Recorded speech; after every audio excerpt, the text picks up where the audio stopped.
সেই কবিতাটা জয় গোস্বামী। সেই কবিতাটা বজ্জাত।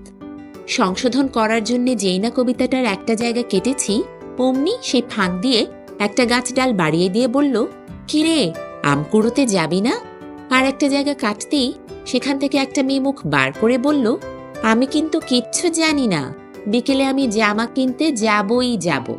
আমি ভয় পেয়ে গিয়ে একটা স্পেস দিলাম।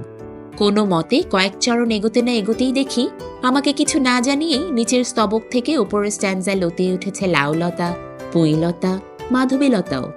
উপরের থেকে ঝরে পড়ছে ঝুপঝুপ সাদা লেবু ফুল, গন্ধে মাথা ঘুরে যাচ্ছে। তাড়াতাড়ি নিচের স্তবকের দুটো শব্দ কাটতেই সেখানে একটা জানলা ফুটে গেল। জানলার বাইরে মাঠ আর মেঘ ফুটল, মেঘে ফুটে গেল তারা। এদিকে বকুনের জন্য আনা তুলোর তৈরি 3টে ভালুক ছানা জ্যান্ত হয়ে জানলা দিয়ে নেমে চলে যেতে থাকলো মাঠের দিকে। এই রে, এক্ষুনি তো বকুন ওদের খুঁজে না পেয়ে মহা অনর্থ করবে।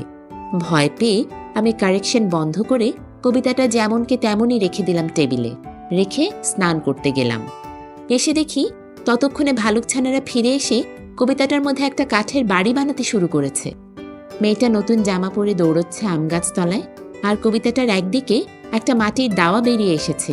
সেখানে 3 ছেলেকে ভাত দিচ্ছেন মা, আর বাঁ দিকে দাঁড়িয়ে গেছে ভাঙা পাঁচিল, পোড়ো বাগান, সেখান থেকে এগিয়ে আসে লেবু ফুল আর ঝুমকো ফুল, লাউলতা আর মাধবীলতা, কাঁটা বন আর গোলাপ বন, আরও কি কি সব নাম না জানা গাছপাতায় কবিতাটা আড়াল হয়ে গেছে একেবারে। তা যাকগে, সেই বজ্জাত কবিতাটা তো আর আমি আপনাদের শোনাতে যাচ্ছি না।